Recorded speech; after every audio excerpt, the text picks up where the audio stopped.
Feels virtually impossible to get the lighting right on this video. The weather is really disgusting and horrible today, and I usually use the natural light from the window, but it's dark, so we've got the room light on. But hi, welcome back to my channel. So I wanted to chat to you today about mistakes that new authors, new writers often make when they are writing their first book. And I was just having a think about this because I do a little bit of editing for people, and I see the same mistakes come up time and time again, and I am in a lot of author Facebook groups and I see the same questions being asked again and people worrying about the same things. So I just wanted to have a casual chat about some mistakes that new authors make and some things that they don't need to worry about. And yeah, so that's what it is. And some of these mistakes aren't even mistakes that new authors make. They are mistakes that veteran authors make too. We all make mistakes. I still make mistakes. It's all a learning process. I'm gonna jump straight into the tips. So one of the tips is don't worry about anything. I see in the groups new authors coming along and they jump ahead of themselves. They're literally worrying about everything and anything, and I think some of social media is to blame for that. We have access to each other all the time, and so we join these writers group on Facebook, which can be completely amazing, but also it's so easy to forget that many writers in those groups are at different stages of their careers. They have different lives, different things going on. But it can be so hard when you're a new writer to look at these people and they are exactly where you want to be, but that journey feels like it's completely miles away. And so they start asking questions of the veteran authors, who of course are more than willing to share their experience and what they did, and it is fantastic and amazing, and I love that kind of stuff. But it can be really overwhelming, and it can get to a point where you literally just trying all the things, and as the saying goes, throwing spaghetti at the wall and seeing what sticks, and finding that actually not much sticks, and then the new writers will blame themselves that they mustn't be doing it right, but that's not true. So what I'm really talking about is writing advice. There are a lot of things that writers will say to people. Especially experienced writers, we all have writing advice. I have writing advice. That's exactly what my channel is about. It's about writing advice. But just because I say it and it comes from my experience does not mean that it's going to work for you.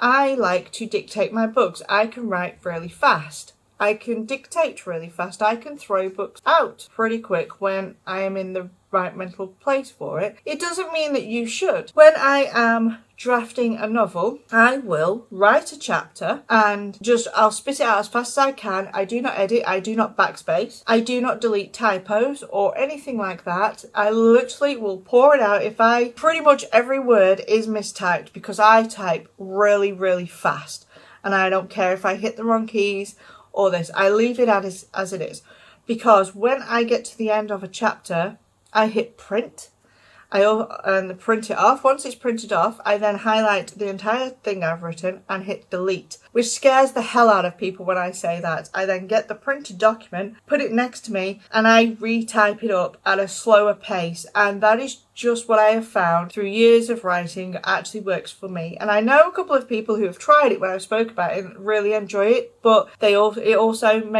slows people down. And I get that, because essentially if you are writing a 100,000 word book, I am writing a 200,000 words. So I get it, and it depends what you want, but this is how I work. I have tried to slow down and write my first draft cleaner and with better descriptions. It just doesn't work. I end up stalling and overthinking, and I just can't get into that creative space.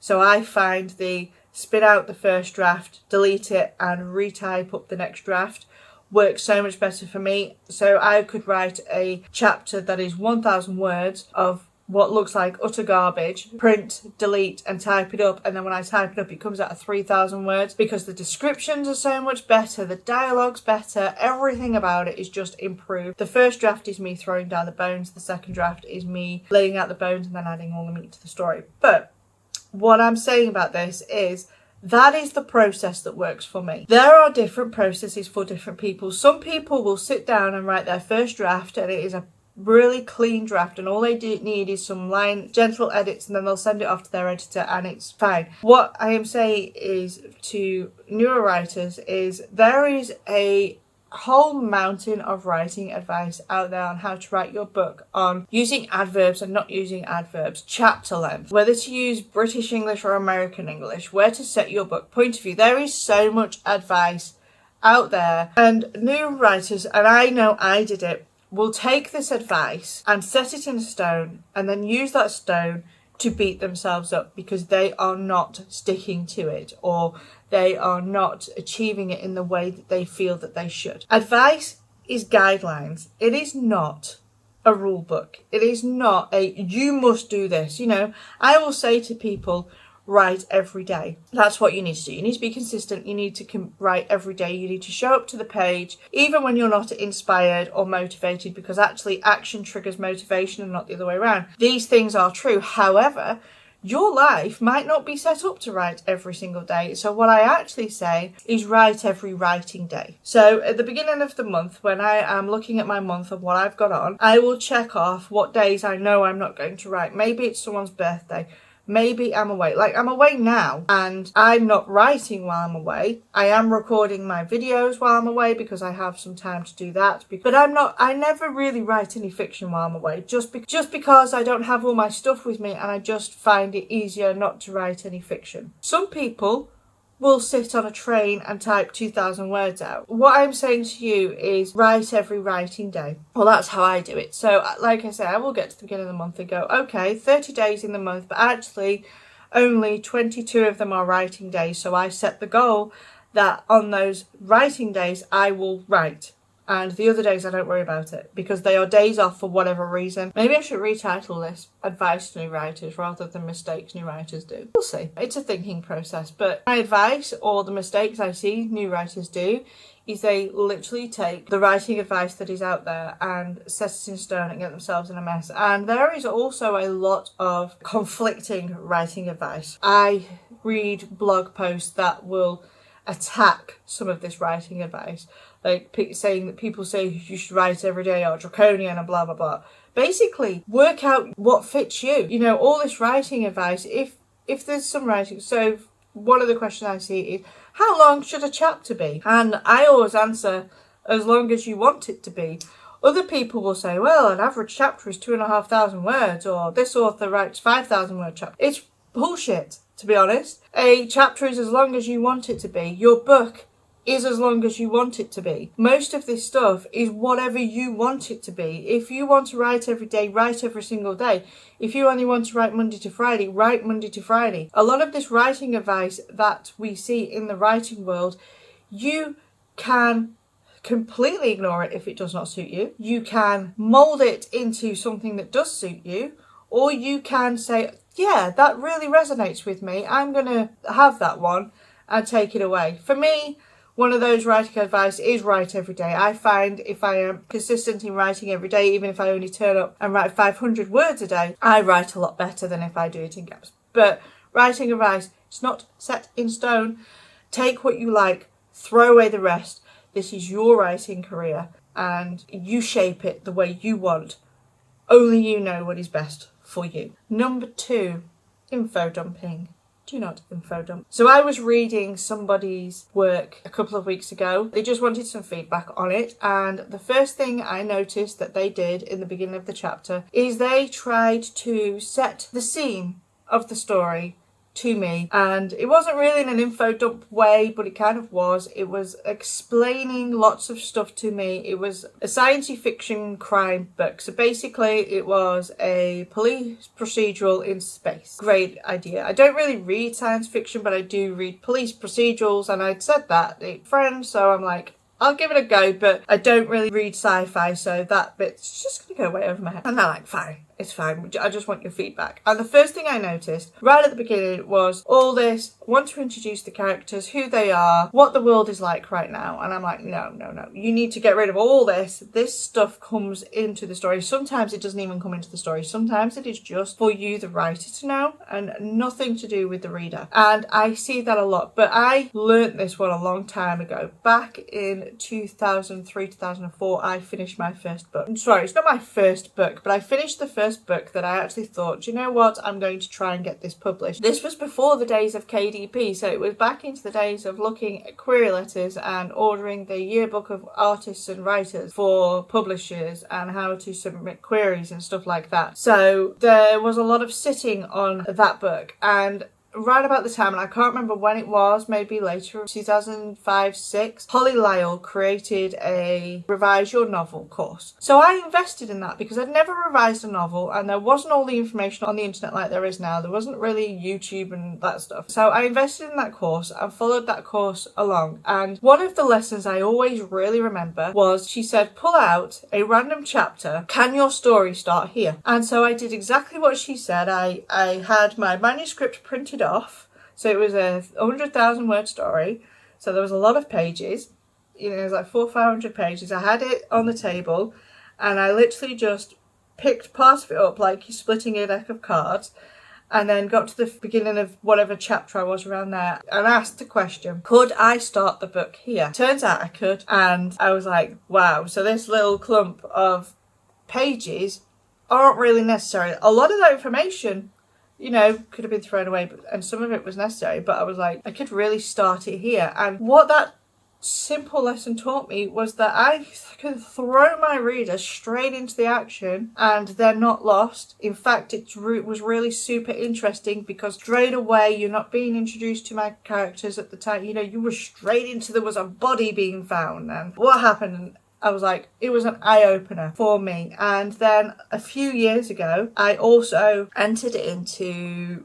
the 20 books to 50k crew. Craig Martell, he's not one of the founders of it, he was big name in there, does all the stuff. Him and his friend Michael Andley made that. It was Michael Andley's group. He brought Craig along, and Craig's kind of been the face of it for a long time. And he put out a call for short stories for an anthology, and one of the guidelines he said was that in the first 500 words you have to have your hook. So I wrote a short story for that anthology. It was accepted and it was published in the anthology, but I made sure that within those 500 words you were hooked to the story, to what was happening. So basically something happened that the reader wanted to know what was happening next. Basically, the very start of your story has to make the reader have lots of questions. You look at Harry Potter. When you read the beginning of Harry Potter, it starts at the Dursleys' house. Baby's being dropped on the doorstep. There is a cat reading a map. They're talking about something terrible that's just happened. You look at what J.K. Rowling does in those first few pages of that book and how many questions she has. There's a magical world. There's a cat that can read a map. There's somebody who has done some very bad things, and for some reason this baby's being dumped on this doorstep. There are so many questions. So my advice would be is do not info dump at the beginning of your story, and even try the technique I had of literally jump into your story and see if your story can start at that point. And if it can,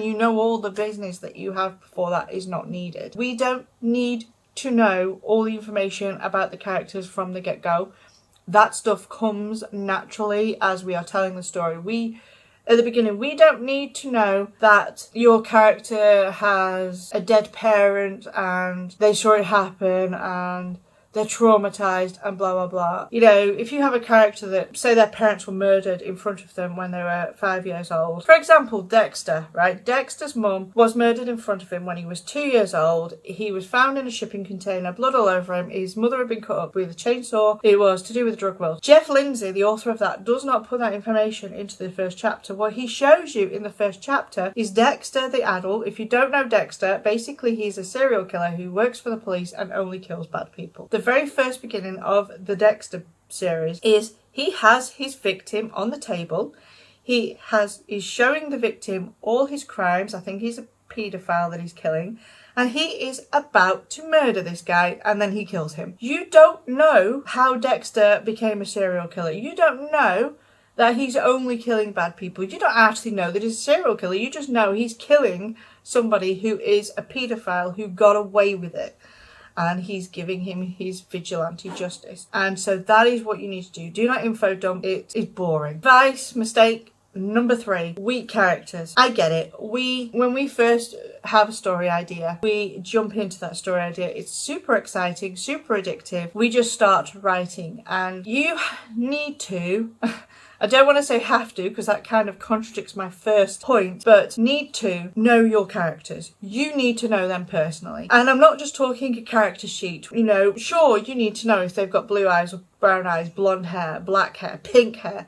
You need to know if they are slim, stocky, short, tall. You need to know the physical attributes of them so that you can put that on the page. You need to know male, female, whatever, non-binary, whatever they are. You need to know those things. But your character is more than that. One of my favourite things to do, and I did this when I was creating Alex Rogan, he is my DCI in my DCI Alex Rogan series, is I made him a sum of all the people who are around him, and I got this from watching Better Call Saul. So Better Call Saul is the spin-off from Breaking Bad. It follows Saul Goodman, who is also Jimmy McGill. He is the lawyer in Breaking Bad. What I loved about that and what I learned from watching that is that Jimmy, sure, he is male, he's American, he's white, short brown hair, lives in the basement of a health place. I think he's got blue eyes, all that stuff. We know all the physical attributes of that. However, his background and his personal life were actually the things that made him him. So he has a brother who has a mental illness, who he cares for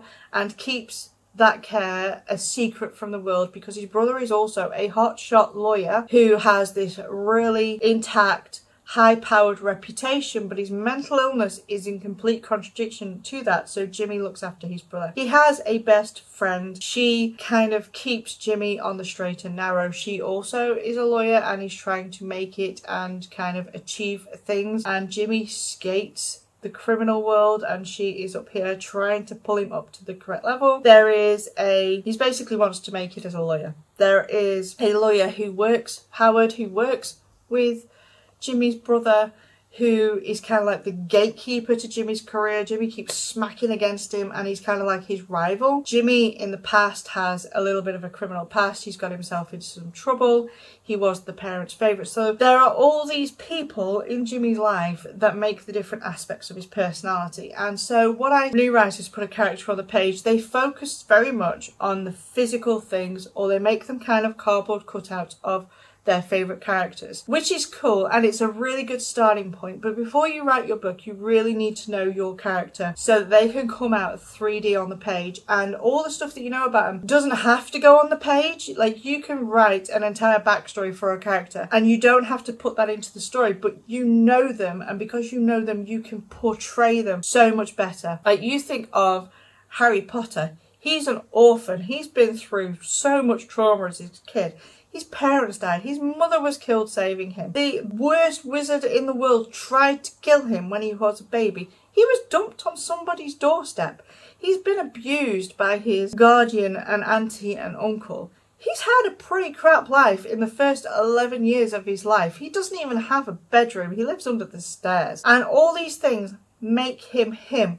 He's had to overcome so much adversity in his short little life that by the time he gets to Hogwarts, he's craving to be noticed. He's craving to be treated better, to have his worth. He's craving to be loved. When Hagrid shows up and kind of makes him number one of that scene, you've got this craving of he's always been shown that he's not good enough in the world, and now somehow he's important, and all this stuff makes him who he is. Harry Potter is more than a little blue-eyed boy that we see, and that's what new writers need to do with their characters. We don't want weak characters walking onto the page. You need to know their past. You need to know why they act the way they do, what's gone on in their lives. They don't have to have trauma. Not every strong person in the world has had a traumatic life. Some people have had really wonderful childhoods and been raised by strong people and been raised to be strong or you might have a weak character, whatever. But what I'm saying is, don't walk a cardboard cutout character onto your page, even if you're not an outliner or a plotter. Have a really good think about your character, and I do have some videos about characters, which I will link the playlist for you. And I do have a video that I've not put up talking about character art. But know your characters. The more you know your characters, the better they come out on the page. Advice number 4: do not avoid the word said. There is nothing wrong with the word said. I can tell you that probably 90% of my dialogue tags are the word said, because said becomes invisible. When we were in school, we were taught, don't ever use the word said. He whispered, he shouted, he yelled, she replied, she interrupted. I try writing a piece of dialogue and putting all these things, it sounds so wooden. And that's the other thing with dialogue. You don't have to have a dialogue tag. As long as the reader can follow along who is speaking, that's all we need. And sometimes you can literally have an action that will show the reader who is talking. For example, Sally burst through the door. Oh my god, you would never believe what happened. You don't need to put she said, because we know that Sally is the one we're focusing on. Leah leapt up from her chair. What? What is it? Again, we don't need the said word. You don't watch your dialogue tags. This is something I see a lot of new writers doing, is they will put dialogue tags all the time at the end of things, but they won't use said. They will use, I don't know, Sally burst through the door. Oh my god, you'll never guess what happened, she shouted. Leah jumped up. Oh my god, what is it? Leah replied. That is the stuff that goes into books for little ones, because they're still learning to read. For our books, for adult books, you don't need them. You don't need all those dialogue tags. Literally said works if you need a dialogue tag. Don't be afraid to use the word said. I throw it in the middle of sentences. So I will have, if I have a long piece of dialogue, I will use said in the middle, blah, blah, blah. He said, blah, blah, blah, blah, blah. Don't be afraid to use the word said. It's completely fine. And readers don't really see it as much as they see the other thing. I think it's just a pet hate. I really hate when someone's having a conversation and we get the dialogue tag, he interjected. I'm like, no, just put said. It's fine.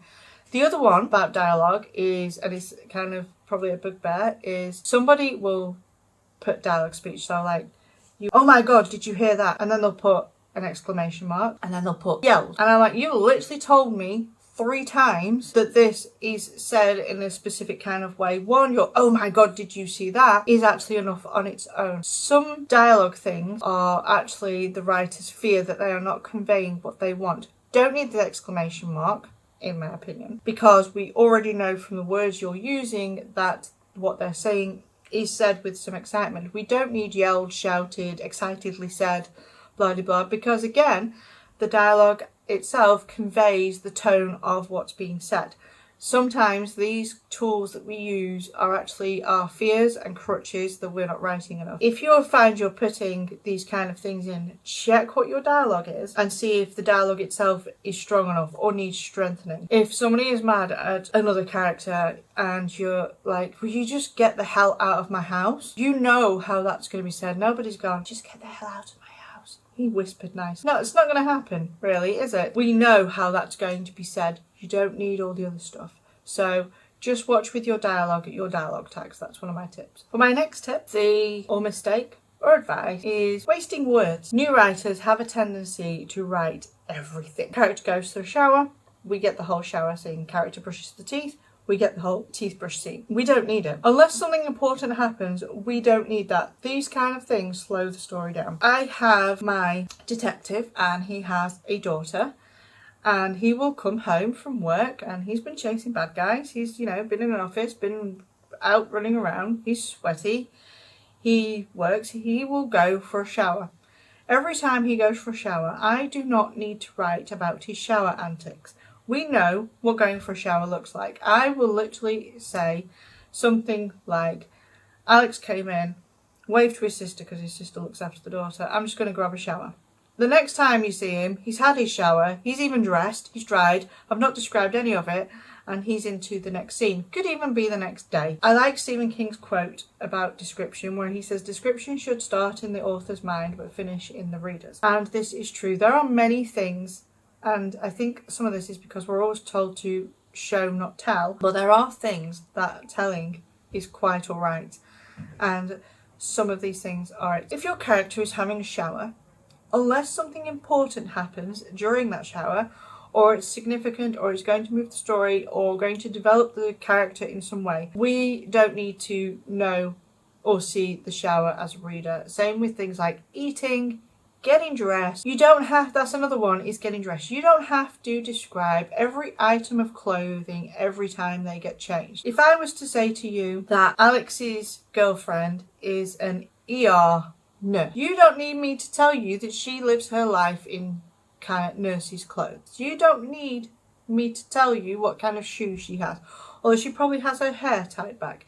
If she was a surgeon, you would not need me to tell you that she's in scrubs. You know this. If she was into heavy metal music and they were going to a heavy metal concert, you would not need me to describe the clothes. One of the tips with clothes is your character will have a certain style. Alex is a detective. He wears trousers and jeans and shirts and ties pretty much all the time. When he's at home, he's in a t-shirt and jeans. That's his style. I've set that out and now I never need to mention it again because my readers have expectations of him. They already know what he wears and stuff like that. That is the best way. I do not need to describe every single day what he puts on from one day to the next, because he might change his shirt and have a blue shirt, a red shirt. The reader doesn't care. It's not even about that. They see Alex. People will make up their own character in their brains. When I was one of the ones I remember this from is the Da Vinci Code. I was reading the Da Vinci Code before the film was announced. I had an image of Robert Langdon in my head based on the things that Dan Brown had told me in the book. While I was halfway through reading that book, it was announced that Tom Hanks was going to play the role of Robert Langdon. I then had the image of Tom Hanks in my head, which didn't quite fit at the time because that was not how I'd imagined him. And readers will imagine your characters based on their own life and the cues you give them, but you don't have to describe everything unless it's important. And if I go back to the shower thing, if you were writing Psycho, if you know Psycho, there's a shower scene where the girl is in the shower and he's peeping through a hole that he's drilled into the wall watching her shower. That shower scene is important because he's watching her and then he murders her. However, if your character is just getting clean, we don't need to see it.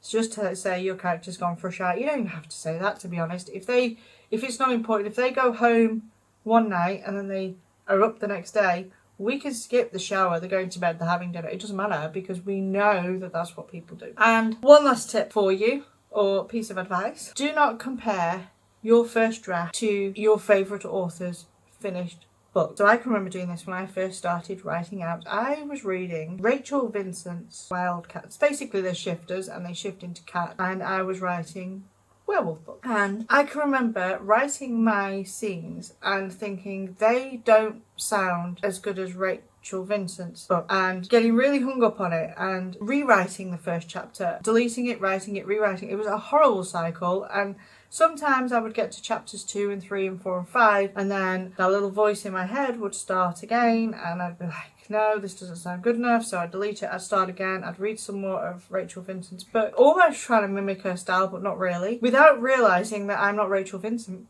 and her book is not my book, and her book is finished and it's however many drafts she does, it's edited, it's polished, it's been through a whole team of people. My book was my first draft, and this was one of the things, was holding my work up against my favourite published authors and then deeming myself not good enough and getting in this horrible cycle of just not getting to the end. That is your goal with your book, is to get to the end of your book and to the end of your story, whatever that is. And trying not to compare yourself to other people, because other people's books are not your book. It's not your voice. You need to develop your own voice, and you can only do that through writing. And I have been writing all my life, and I can tell you that the first book I completed as an adult in the early 2000s still has my voice, and the book I have just finished still has my voice, and you will see similarities in those two books.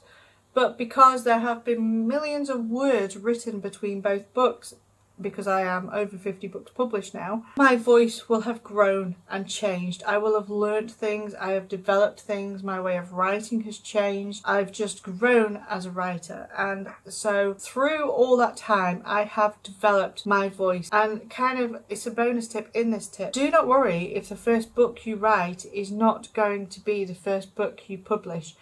I was talking to a friend and he talks about the trunk novel. Basically, it's the novel that you write that's going to go and sit in a trunk and never see the light of day. Now, I have these books. These are books that I have written ages ago that I had a lot of fun writing. They were really good. There's like 3 or 4 books, maybe more. They're about 100,000 words a piece. They will never be published. I will never revise them. I'll probably never touch them, because I mean, sometimes I look at them and I have all the memories from the time that I wrote them, but they were my learning tools. And that's the thing. It's such a weird thing with authors. We expect to turn up at our computers and write the perfect book first time. You would not give a kid a guitar and say, right, go on stage and play your best song, go and entertain this crowd, and have thousands of people out there expecting a concert from this kid, would you?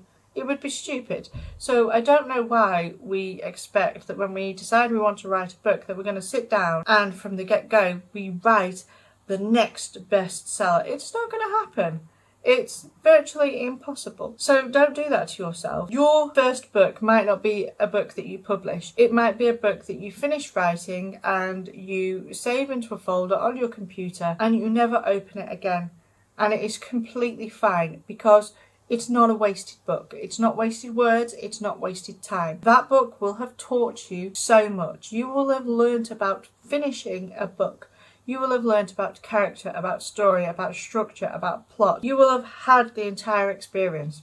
My advice here is finding your voice and practicing and not worrying and not comparing. And I know it's easier said than done, and we all want everything now. We want to write our first book, put it out and be bestsellers. Chances of that happening, I'm afraid, are very, very slim. I think my first book that I actually put out was something like my 6th completed novel, and it's fine. Yeah, so my advice, or the mistakes I see, is getting yourself in a tangle, in a mess. You need to develop your voice. You need to practice and keep writing and keep going, and try and shut out all the noise around you that will make you think you are not good enough, because I can tell you, you are good enough. If you want to sit down and write a story and you start writing a story, you're good enough. It is about the writing. It is about the fun. Try not to get hung up on all the rest of this stuff. And just because you are a new writer does not mean you do not know a thing. So I hoped this helped, and if you are a new writer, a veteran writer, we can all learn things. So I hope these tips helped you,